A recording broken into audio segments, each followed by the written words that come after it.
ईद के नए कपड़े जुबैदा अपने सेठ के घर से कम करके अपने घर के लिए निकलती है। रमजान का महीना चल रहा था। बाजारों में बहुत भीड़ थी। जुबैदा भी बाजार में रुक कर अपने दोनों बेटे रहीम और करीम के लिए नमाज पढ़ने के लिए टोपी खरीद लेती है और टोपी लेकर अपने घर आती है।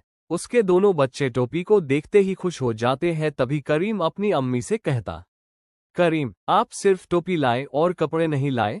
जुबैदा, करीम की अम्मी, कपड़े भी लाऊंगी बेटा, अभी तो ईद आने में बहुत वक्त है, मैं पहले नमाज पढ़ने की टोपी खरीद ली।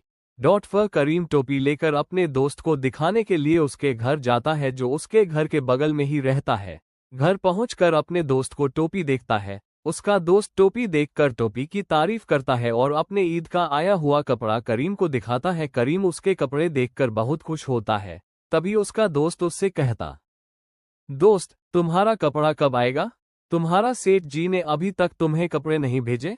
ये सुनते ही दोस्त की माँ अपने बेटे को आंख दिखाती है और उस चुप होने का इशारा करती है, लेकिन उसका बेटा नहीं समझता। करीम भी अपने दोस्त से पूछता, करीम, मेरे कपड़े सेठ जी क्यों देंगे? ईद के नए कपड़े तो मेरी अम्मी खरीद कर लाती है। दोस्त, मेरी अम्मी बता रही थी कि तुम दोनों भाई का कपड़ा सेठ जी देते हैं क्योंकि तुम्हारे अब्बू नहीं है ना, इसलिए। जब ये बात उसका दोस्त कह देता तभी दोस्त की माँ उस आकर एक थप्पड़ लगाती है। वो रोने लगता है। उसके रोते देखकर करीम अपने घर चला आता है और किसी से कुछ नहीं कहता। अगले दिन जुबैदा अपने सेठ जी के घर काम पर जाती है। सेठ जी जुबैदा को देखते ही अपनी बीवी को बुलाकर कहता है, दोस्त, मेरी अम्मी बता रही थी कि तुम दोनों भाई का कपड़ा सेठ जी देते हैं क्योंकि तुम्हारे अब्बू नहीं है ना, इसलिए। जब ये बात उसका दोस्त कह देता तभी दोस्त की माँ उस आकर एक थप्पड़ लगाती है। वो सेठ जी अपनी बीवी से, आप जुबैदा आपा के साथ आज बाजार चली जाए और उनके दोनों बच्चों के लिए उनके पसंद से और अपने हिसाब से कपड़े खरीद लाए।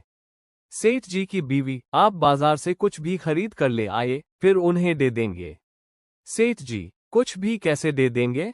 हम अपने बच्चे को उनके पसंद का देते हैं, कम से कम वो अपने बच्चों का खुद पसंद करके ले सके। अगर अल्लाह ने हमें दिया है किसी को कुछ देने के लिए तो बेहतर देने की कोशिश करे। बीवी, ठीक है, आज जुबैदा आपा को इफ्तार के बाद बाजार लेकर चली जाऊंगी। फिर सेठ अपना फैक्ट्री चला जाता है।